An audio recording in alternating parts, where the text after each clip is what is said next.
जिल्हा परिषद शाळेतील शिक्षकांना SIRचे कामं देऊ नका म्हणून गेवराई पायगाचे सरपंच मंगेश साबळे यांनी गेल्या 5 दिवसांपूर्वी एक जिल्हाधिकारी कार्यालयासमोर एक अनोखे आंदोलन केलं होतं। त्या अनोख्या आंदोलनामुळं त्या संबंधित अधिकाऱ्यांचा इगो झाला आणि त्यांनी त्यांच्यावर खोटा गुन्हा दाखल केला। तो गुन्हा दाखल केल्यामुळं सरपंच मंगेश साबळे यांना 5 दिवस पोलीस कोठडीत मुक्काम करावा लागला आणि काल जिल्हा सत्र न्यायालयामध्ये त्यांना हजर केले असता मान्य जिल्हा न्यायालयाचे न्यायाधीश यांनी त्यांना पुन्हा 14 दिवसाची न्यायालयीन कोठडी दिली आहे। सरपंच मंगेश साबळे यांचे वकील शिरसाट साहेब असतील, त्यानंतर तुपे साहेब असतील आणि जंगले साहेब असतील यांनी न्यायालयाकडे आता MCR दिल्यानंतर पुन्हा जामीनसाठी अर्ज केलेला आहे। लवकरच सरपंच मंगेश साबळे पुन्हा जनतेच्या सेवेत सक्रिय होतील आणि आम्हाला न्यायालयाचा आदर आहे, त्यामुळं न्यायालय देखील येत्या 2 दिवसांमध्ये त्यांना जामीनवर सुटका करेल अशी देखील खात्री आहे।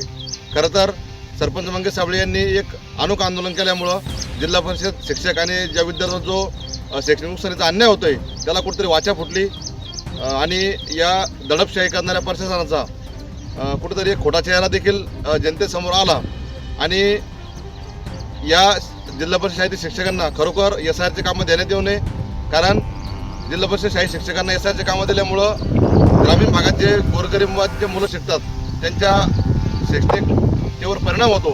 त्यामुळं शिक्षकांनाही कामे न देता तलाठी असेल, ग्रामसेवक असेल यांना हे SIRचे कामं देण्यात यावे अशी आमची प्रामुख्याने मागणी आहे। आणि ज्या अधिकाऱ्यांनी सरपंच मंगेश साबळे यांचा खोटा गुन्हा दाखल केला, खरं तर यांनी 10 कोटींचा अनुदान घोटाळा देखील केलेला आहे, त्याची देखील आम्ही पुरावे समोर आणून त्या अधिकाऱ्यांवर देखील फौजदारी गुन्हे दाखल करण्यात यावे अशी आम्ही प्रामुख्याने मागणी विभागाकडे काल केलेली आहे। धन्यवाद।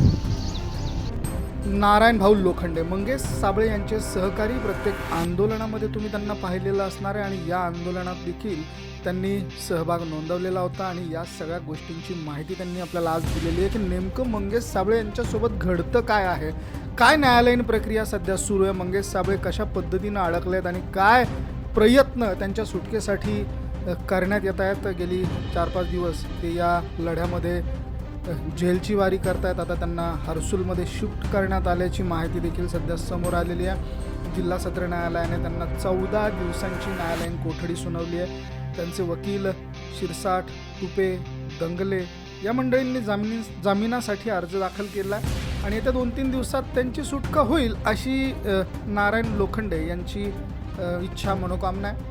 तर मंडळी, शिक्षकांना सर्वेक्षणाच्या कामात लावल्यामुळे ग्रामीण भागातील गोरगरीब विद्यार्थ्यांच्या शैक्षणिक नुकसानीचा मुद्दा या आंदोलनातून समोर आला। शिक्षकांचं मुख्य काम हे अध्यापन असल्याने सर्वेक्षणाची जबाबदारी तलाठी, ग्रामसेवक अशा मंडळींकडे देण्यात यावी अशी प्रमुख मागणी या ठिकाणी करण्यात आली। प्रशासनाने दडपशाहीचा वापर करून खोटा गुन्हा दाखल केल्याचा आरोपही यावेळेस करण्यात आला। ज्या अधिकाऱ्यांनी सरपंचावर कारवाई केली त्यांच्यावर 10 कोटी रुपयांच्या अनुदान घोटाळ्याचा आरोप या ठिकाणी करण्यात आलेला आहे। तर असे महत्त्वाचे मुद्दे घेऊन त्यांनी ही सगळी माहिती दिली आहे। सगळ्यात महत्त्वाचं म्हणजे की मंगेश साबळे यांच्यासोबत काय घडतंय, नेमकं काय प्रक्रिया सुरू आहे, त्यांना काय काय परिस्थितीचा सामना करावा लागतो, या सगळ्या गोष्टींची माहिती नारायण लोखंडे यांनी आपल्याला दिली आहे। मंडळी, याबद्दल तुमचं मत काय, तुम्हाला काय वाटतं, कमेंटमध्ये नोंद करा। व्हिडिओ आवडला तर शेअर जरूर करा। धन्यवाद।